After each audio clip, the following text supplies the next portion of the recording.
O menor versículo da Bíblia diz: Jesus chorou. Isso aconteceu quando ele foi no funeral de Lázaro. Jesus chorou. Por que ele chorou? Ele ressuscitaria Lázaro alguns minutos depois. Então por que chorou? Eu creio que ele chorou porque ele os viu chorando, ele sabia que choro ia acontecer muitas vezes no futuro. Ele sabia que no plano do seu pai, o homem nunca morreria, nunca envelheceria e por fim morreria. Esse não era seu plano. Amém? Jesus ensinou a orar: seja feita a sua vontade na terra como é no céu. Alguma coisa se estraga no céu? Se tira uma flor, outra flor aparece. Nada morre no céu. Lá não existem hospitais ou cemitérios. Amém? Nada envelhece, nada morre. Deus não é velho. Você o chama de Pai Celestial, mas ele é jovem. Envelhecer é parte da decomposição, mas lá dentro dos nossos corações, sabemos que isso não era para nós. Porque é assim. Alguém talvez não reconheça o pecado, mas só vive no médico. Reconhece a enfermidade. Tudo isso está unido. Não estou dizendo que a sua enfermidade é culpa do seu pecado, mas o que estou dizendo é que toda enfermidade ao fim vem do pecado de Adão. Sem o pecado não haveria enfermidade nem morte.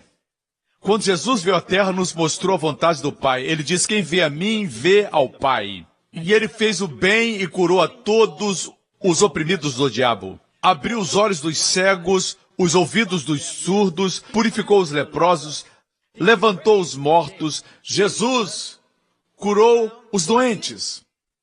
Essa é a vontade do Pai. E a Bíblia diz que quando ele foi pendurado na cruz, em Isaías 53, vamos ler Isaías 53, ele foi ferido por nossas transgressões. Deixe-me parar aqui por um momento, para falar da lei de Deus. Não estamos sob a lei, mas sob a graça. E a lei, escute bem, é olho por olho e dente por dente. Se você tirar um dente, eu tiro o seu dente também. Amém? Você bate no meu filho, eu bato em você. O fato é esse. Só conhecemos a parte olho por olho, mas na lei diz olho por olho, dente por dente, ferida por ferida, golpe por golpe. Você me dá um golpe, eu dou um golpe em você. Isso é lei. Deixe-me dizer o que é graça. Pelas suas feridas, eu sou curado. Amém? Nossos pecados feriram o Filho de Deus, mas Deus nos deu a saúde que era dele. Não foi ferida por ferida, foi ferida por cura. Isso é mais do que podemos imaginar, é graça. Amém? Posso ter um amém?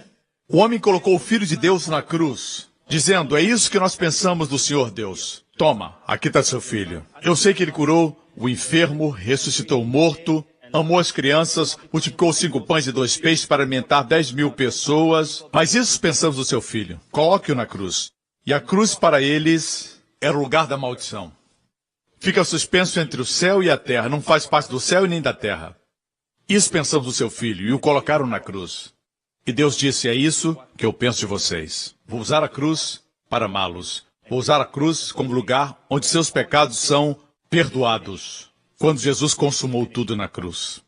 Jesus se tornou o Cordeiro de Deus que tirou o pecado. Isso é amor, é graça que ultrapassa o nosso entendimento. Você me fere, eu lhe firo. Não mereço isso, não mereço aquilo. Nós entendemos a linguagem da lei, não entendemos a linguagem da graça. Deus tomou a pior coisa que o homem fez, crucificando o seu filho, que só fez o bem e curou a todos. Deus tomou o pior ato do homem e transformou na maior manifestação do seu amor. Esse é o nosso Deus. Posso ter um amém? Isso não é religião. Isso é realidade. A Bíblia diz que ele foi ferido pelas nossas transgressões e moído pelas nossas iniquidades. O castigo que nos traz o shalom, nossa paz, estava sobre ele, e pelas suas pisaduras fomos curados.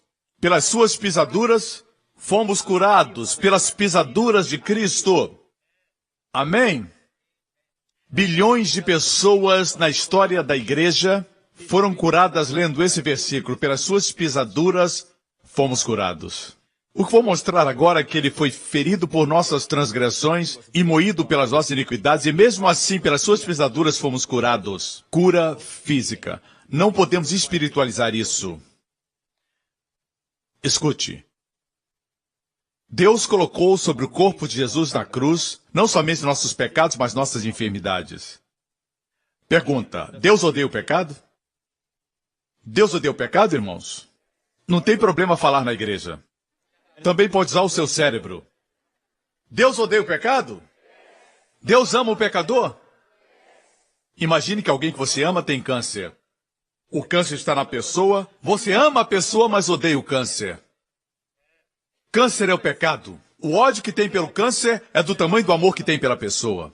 Deus odeia o pecado muito, porque Ele ama muito você. O pecado está em você. Como separar o pecado da pessoa? Só pela cruz. Posso ter um amém, irmãos? Assim, na cruz, Jesus levou nossos pecados. E veja isso, Ele também levou nossas enfermidades. Você escutou? Ele levou suas enfermidades. Agora, Deus odeia o pecado? Outra vez, Deus odeia o pecado? Os que estão nas galerias, Deus odeia o pecado? Aqueles lá perto do céu, Deus odeia o pecado? Estão tão gloriosos e brilhantes que eu não posso ver. Dá para ver meus olhos? Meus olhos refletem a glória e o brilho que eu vejo em vocês. Sim, Deus odeia o pecado.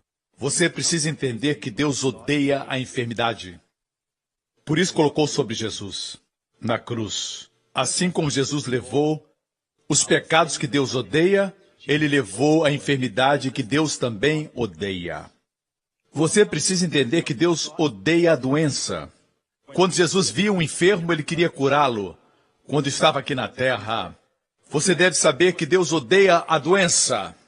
Quando oramos pelos doentes, às vezes pensamos que temos que convencer a Deus. Deus está lá.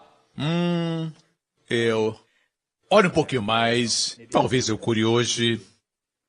Talvez seja convencido, porque a enfermidade faz você muito mais paciente. Se curar, posso estragar o processo. Mas tente. Temos essa ideia sobre Deus. Precisamos de arrependimento.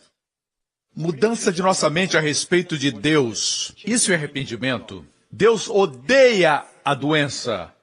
Eu sei porque o mesmo corpo que levou nossos pecados, levou nossas enfermidades.